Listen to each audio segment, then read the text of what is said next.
No legendaries, no tier 3s, no problem, people. I'm Damocles, and today we are breaking down another budget build. This time we're going AP Technomancer. It's an unkillable, infinite ammo minigun build. This build is a lot of fun. It is unbelievably tanky, and you can get up to like 700,000 anomaly power with it. It's pretty insane.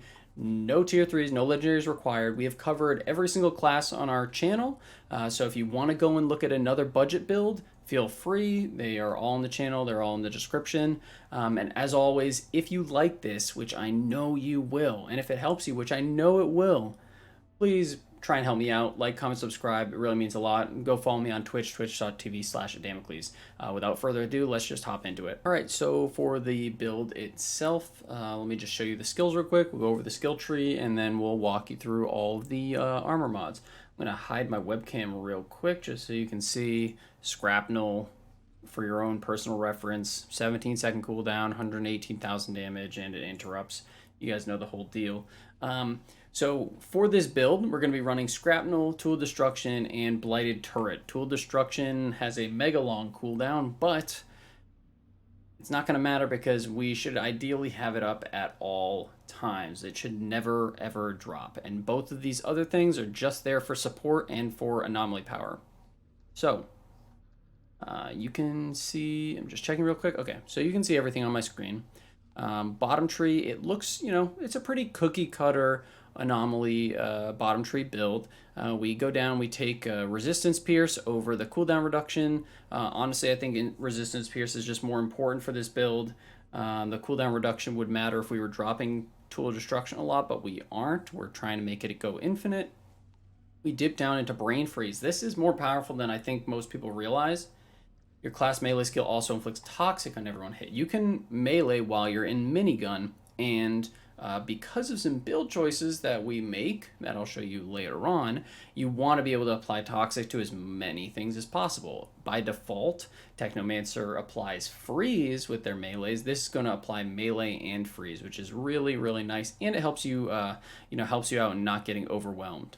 We pick up Anita plates because it increases our resistance. Again, we're going to be super tanky with this build. Resistance is very important because that's kind of what prevents you from being one shot, and welcome shot is also just useless for this particular build. We pick up adrenalizing antenna. This makes it so when we toss out our blighted turret for 10 seconds, we're going to get a 30% anomaly power boost. And if you look, our blighted turret only has a 6-second cooldown, so we're basically going to have a permanent 30% anomaly power boost. I choose to go with Toxicologist instead of Ordnance Technician. I just don't think the cooldown reduction is really needed when you're having it out so much, and it's much more important to make sure that we can get toxic on a lot of things and have it up for a long period of time. We pick up the obvious anomaly power things in the mandatory ones. Team player decreases elite damage to you. That's going to make you especially tanky when dealing with like brood mothers and stuff like that. And then we're going to pick up the final node in the tree, which when we activate an ordnance ability, this means Scrapnel, it's going to increase our anomaly power by 50% for 10 seconds. Now, if you wanted to have this have 100% uptime, you totally could. You could just go and take like every single cooldown node. But I think that it's up enough for burst windows that it's not really needed. I don't want to spend the whole time like throwing out Blighted Turret, throwing out Scrapnel. I want to be shooting stuff with Tool Destruction. We come mid-tree just for some extra tankiness, and because top tree obviously is useless to us. We take Anomalous Body, Anita plates again, and Anomalous Body, because you have to. Gadgeteer is useless because we're not running any gadgets. We come up, we make it so that whenever we apply Toxic, which we're going to be doing with our Blighted Turret and our melees, we apply Vulnerable. Vulnerable is obviously incredibly nice to have on demand because it's a 15% damage increase. And then we take Mark for Execution, which is going to amplify the power of our vulnerability and increase their damage taken even further, which is really, really important. For the actual armor mods, the armor mods are really the only thing that matters because we're not using our weapons at all in this build. I think like Tool of Destruction used to take some weapon mods and not others. Like you used to be able to use Perpetuum with it, and I don't know. It's really finicky. But again, we're using only tier 1s and tier 2s, no tier 3s. So like I'm not going to recommend Fortress or anything like that. But if you have Fortress, you can go and toss it on. It might make a difference. I just have those generic, the generic AP weapons that I'm running in every build. But just to cover it, because we're not actually going to be shooting our guns at all, and that's not the main point of any anomaly build, having some method of applying damage with your weapon that doesn't require actual firepower is very useful. So things like Death Chains, Claymore, Resistance Breaker, all of these things you can just shoot, it will apply it. You can swap weapons, shoot it again, it'll apply it, and it'll do a decent chunk of damage. That's like a worst case scenario if we happen to run out of Tool of Destruction or something like that. But the real meat and potatoes of this build is the armor mods. Now, I am running an astronomical amount of defensive mods in this build in comparison to my other builds. Usually I would recommend running as many damage armor mods as possible and reducing, the amount of defensive mods you're using, but the current patch damage mitigation is absolutely messed up. So if you're watching this after they make a fix to the damage mitigation, then maybe you don't need to do this. I don't even think I have to do this right now because of how tanky the build is, but this is just how it all shook out. So again, make your own modifications if you don't think you need certain defensive mods. But anyway, upgraded gun. 100% need this. Again, we're just using tier 1s and tier 2s, so active minigun grants 30% resistance piercing bonus. Combined with the stuff that we're getting from the tree, we're getting a large amount of resistance pierce just by having our minigun out, which is all the time. So this is going to be up constantly. Just a flat damage boost, really nice to have. We're running emergency stance, which I think is bugged in the current patch, but it rolled on this piece of gear, and emergency stance is still one of the best defensive mods in the game, in my opinion. If the game wasn't broken, I think you could still just run emergency stance, but it's just on there. If you have it, toss it on. If you don't, no big deal. Active minigun grants 187,000 armor bonus. We're going to have insane amounts of armor. And I know that there's diminishing returns, but given the current patch and how crazy everything is, you can never be too safe. Again, these builds are meant for people that are struggling to get from CT1 to CT15. If you feel like the build is moving too slowly, you can feel free to toss on more damage mods. But, armor does have diminishing returns just like anything else in this game. So you might find you don't need this. But given the current patch, I'm just trying to toss on some extra defense. Because the damage is totally fine with this build. Radical Therapy, deal 15% more damage against enemies afflicted by Toxic. Obviously, we're throwing out our Blighted Turret all the time, and that is going to apply Toxic. This is going to make it so we can deal 15% more damage to those people, and those people are also going to be inflicted by Vulnerable, so we're going to be dealing a lot more damage to people with that are afflicted by Toxic. Bang for your buck, activating the skill grants 100% base ammo increase for those selected tools, so it's always going to be minigun.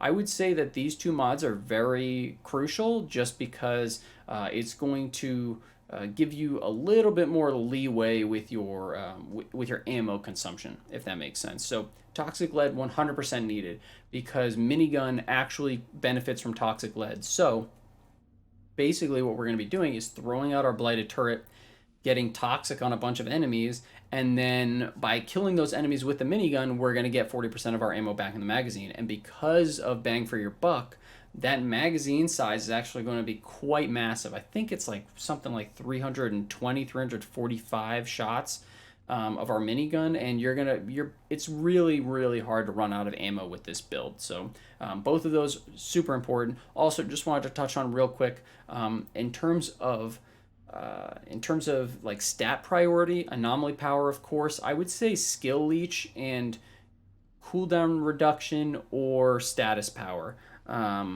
Skill leech is important with this build just because you get a lot out of it. But again, it's up to you. Just make sure you have anomaly power. Massacre. This is also super, super important for how much damage this build does. Each enemy killed with minigun grants you 38k anomaly power bonus for 10 seconds, stacks up to 6 times. This gets ridiculous when you think about like stacking this up all the way and then going out throwing out scrapnel for the 30% extra anomaly power, and then throwing out 50% extra anomaly power, and then throwing out Blighted Turret for an extra 30% anomaly power. I mean, no joke, you can get anomaly power up into like the 750,000 range, and your minigun is going to be benefiting from all of that. So Massacre is 100% a necessary thing to have on here. Damage Absorber, another great defensive mod. Again, we are really stacking up the defensive mods in this build. You do not need to do that, but this is just how my gear ended up shaking out. Increase armor by 50k, increase resistance by 10%. It's just really solid to have the resistance. The resistance is really important, especially when preventing yourself from being one-shot. Reign of Pain, totally useless in our build, not using Pain Launcher, but again, I got to put together budget builds on a budget, people. I'm trying to put these together quick like lightning, so if you have something better, make sure to toss it on there. Untouchable, activating the minigun grants 20% resistance bonus. Again, we're just getting another level of tankiness with this build. And so what this ends up doing is, like, when you actually pop your minigun, you're going to have like a massive buff bar, because you're getting, you're getting resistance pierce, you're getting resistance, you're getting armor, you're getting stacks of massacre. Like, everything is just going to compound on top of itself. And so once the build gets going, it really starts to get going. But like I said, the general playstyle is just going to be to go whip out your minigun as soon as possible, melee enemies for to apply toxic and to apply vulnerable, throw out Blighted Turret to apply toxic and apply vulnerable, and just light them up with your minigun. Throw out Scrapnel as needed if you want an extra 50% damage boost. That's really gonna pump up your damage a lot. And then when you're killing bosses or whatever, you play it kind of like a Blighted Rounds build, where you want to make sure you don't run out of ammo, so you go and you hit some enemies off to the side, then hit the boss, hit the enemies, hit the boss. But that's pretty much it for the build summary portion of the build. I don't think I missed anything at all. Just make sure you have your gear, leveled up to the maximum level possible. All of this is tier 1s, super easy to get. You do not need every single one, but I would highly suggest at least having, the minigun mods and the toxic lead mod, because those are really important. So let's just hop into our run. Sorry. Just wanted to show you real quick, with our minigun out, without killing anything at all, we have 85% physical damage reduction, 70% resistance. It's definitely overkill. We're definitely hitting some diminishing returns, but I just wanted to show you the actual stat lines and what they're looking like 60% resistance pierce just without killing anything at all, and our anomaly powers at 212k without killing anything at all. So let's actually hop into the run. Again, guys, I'm doing this on CT15. You could be doing it on CT1 or CT14. I would highly suggest Arcways of Enoch if you're trying to get that gold from CT14 to CT15, just so that you you have an easier time of doing it. It has a very forgiving timer. That's why I show it. But if you like other maps, go for that. It's totally up to you. I just I prefer this, especially when showcasing it, just because this would be my recommendation for anybody, honestly. And all we're gonna do is just hold down the trigger and mow people down. That's pretty much it. That's all there is to it. It might not be the most fun and engaging gameplay to you guys. It's totally up to you, but I mean, another thing to take into account is, because we're running a minigun build and because we're running an anomaly power build, our Blighted Turret and our other abilities, even though they are applying like ability power bonuses for us, they actually do significant damage. So a lot of times, like, you'll see me not even attacking, but because of Blighted Turret dealing a large amount of damage to enemies, I can just stay up and stay sustained, jeez, that's a mouthful. Simply due to Blighted Turret hitting enemies as well, which is really nice. Just something to think about. Again, like I said, just swapping back and forth between Broodmother and the other enemies. Sometimes Blighted Turret's aiming isn't exactly the best, so it's really helpful to throw out those melees as well. And we just go and we're just standing here. We can basically tank everything. nothing's gonna nothing's gonna be able to do enough damage to actually, you know, take us down any significant amount, especially with Blighted Turret going and hitting things, especially just by holding down the minigun. I mean, we can just literally hold down the trigger. I could go to sleep right now and nothing's gonna change. That's why it's kind of a fun build. You know, maybe if you got like small children or something, you're trying to get them into Outriders for whatever reason, you could just toss them this build and they would have zero problems at all. Obviously, because we're doing tier 1s and tier 2s, like, you're not going to be as fast as like some crazy top tree like Blighted Rounds build, but you're pretty safe. Pretty safe, and there's not too much people can do to you.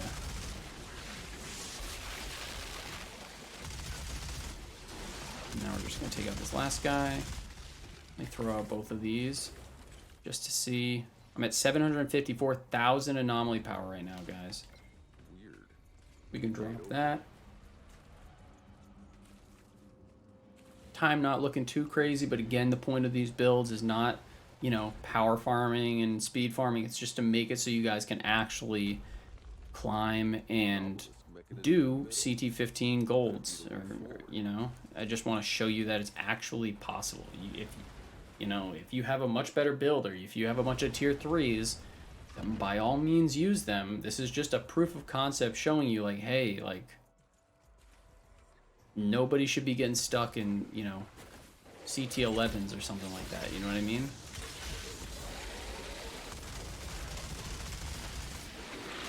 You just keep hitting them.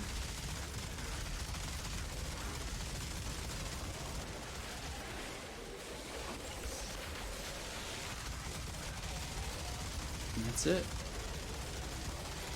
These alphas, maybe they're one-shotting people in other videos, but in this one, we just keep hitting them.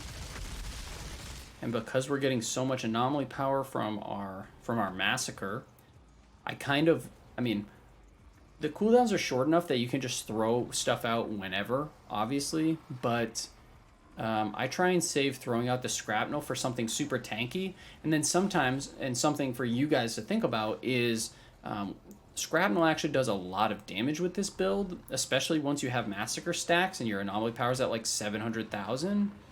And so sometimes that can be detrimental to your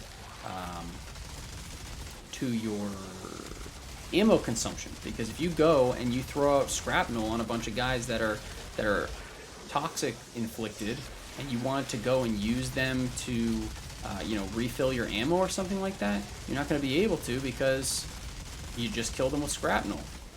So sometimes it's beneficial to throw shrapnel, you know, away just to get the anomaly power boost, and it actually ends up being a higher damage output in the long run than actually just using shrapnel itself.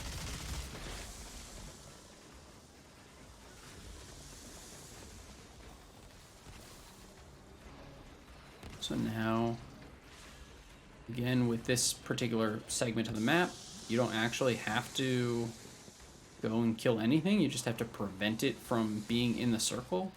So in this case, I don't want to drop my minigun at all because it's a 40-second cooldown, which is outrageous. So we're just going to go and get all these enemies over here, start stacking stuff up, get some kills, and then apply damage to the Broodmother.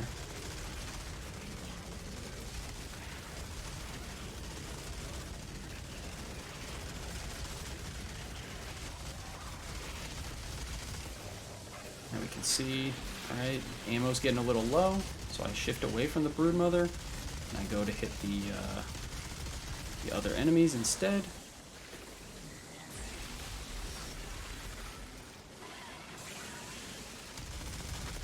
Again, we're super tanky, so it's not really too big of an issue. Now we go and just lay into him again.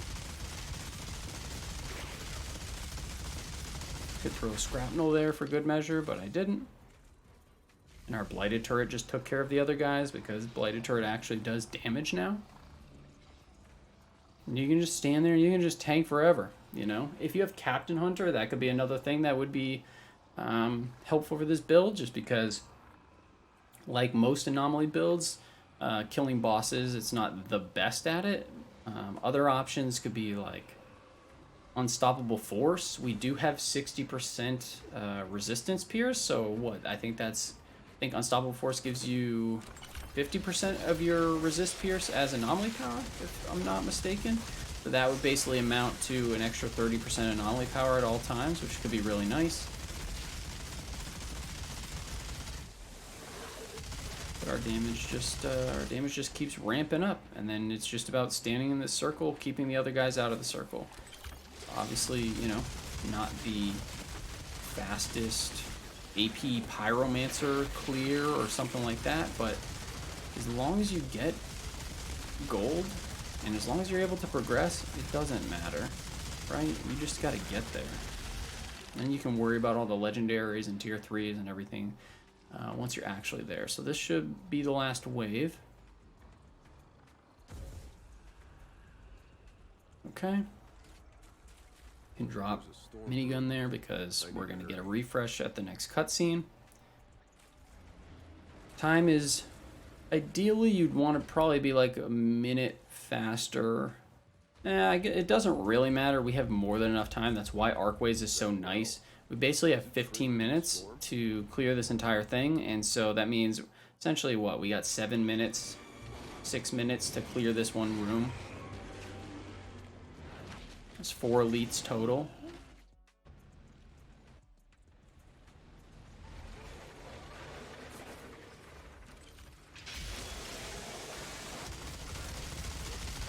Just gonna stack some stuff up here.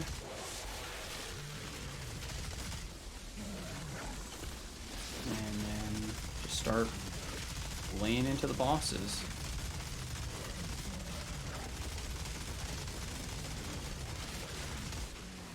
Again, our damage output is quite nice. Try and put toxic on these guys so I can refill my ammo real quick. And then I'm just gonna go and keep throwing it out. This is a situation where it's like, it's really tempting to go and throw out,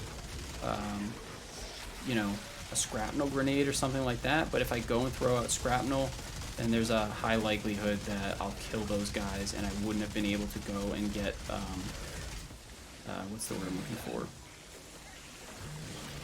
I wouldn't have been able to go and refresh my ammo, you know? That's just a solid example of it.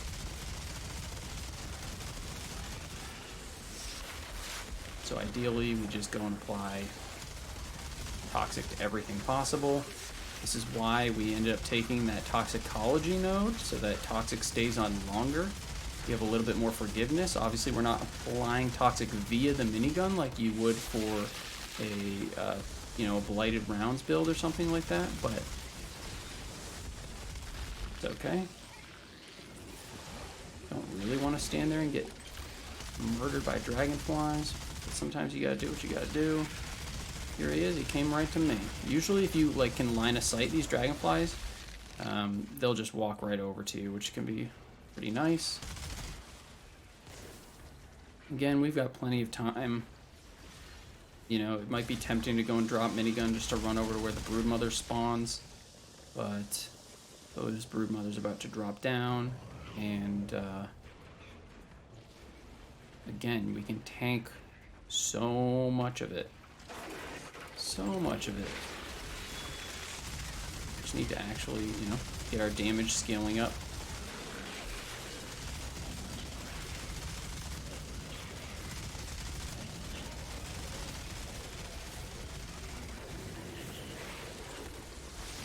Pulling out a shrapnel there. Just because I know that, you know, at a certain point, these other enemies are going to start spawning, which is going to allow me to go and get a refresh on my bullet abilities. I'm going to do that. Again, right now we're just tanking 2 broodmothers. 0 problems. Only thing I'm really looking at is my ammo bar. That's it. Everything else, not too big of a concern. Usually once I start to see like the 1, you know, in the 100s, I'll go and I'll kill something else just so that we can, you know, replenish our ammo. I never want to get too low. Get into that desperate phase. We just go and throw that out. Keep mowing them down.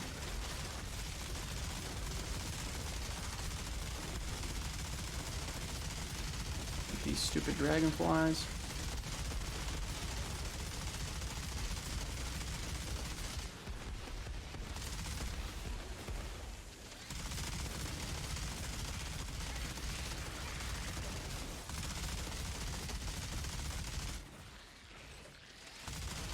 Get that one over there. And this one will be the last one. And we've got our CT15 gold. So again, guys, if you're running this on CT14 or any other CTs, probably go a lot faster.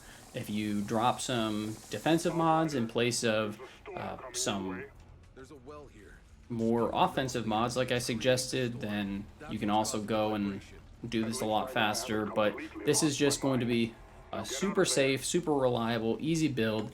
We got 3 minutes to spare there. I could have gone, got breakfast, got dinner and lunch, and came back. Would have had no problems. And all tier 2s and tier 1s. No tier 3s needed. And we came out of it with a Borealis piece. So cool. That's pretty much it. Let me show you the damage chart real quick, just so you can get an understanding of the damage breakdown. It's going to be pretty obvious what the actual thing is. But if you look at the damage blocked, 3.4 million damage blocked, right? Like, pretty nuts. Healing-wise, healing from skill leech again. That minigun and the blighted turret putting in work. Damage breakdown, minigun of destruction, 96 million. Toxic does a lot here, guys, because of anomaly power. Blighted turret, cold push, and shrapnel grenade. Easy peasy. It's another anomaly build down, another budget build down. As always, guys, if this helped you out, please help me out. Like, comment, and subscribe. Just drop a comment saying you even watched this point, and I will go and like it. I try and respond to any and all questions. If you have any suggestions or anything like that, please let me know. I am more than happy to, do some requests. I'm planning on covering other games like Biomutant, the new My Hero Academia game, Path of Exile, and some other stuff. So please, if you want to see me play any other games, let me know that as well. Go follow on twitch.tv/Damocles. And feel free to share these builds with anybody else that you want. We have a couple endgame builds in the channel, and we've got budget builds for every single class. Now we have 2 budget builds for Technomancer, and I just want to make stuff that you guys want to watch, and that's going to be helpful to you. So I love hearing the stories of people progressing. So keep sharing those, and thank you guys for all the support. I really appreciate it. That's going to be it for me. Damocles out.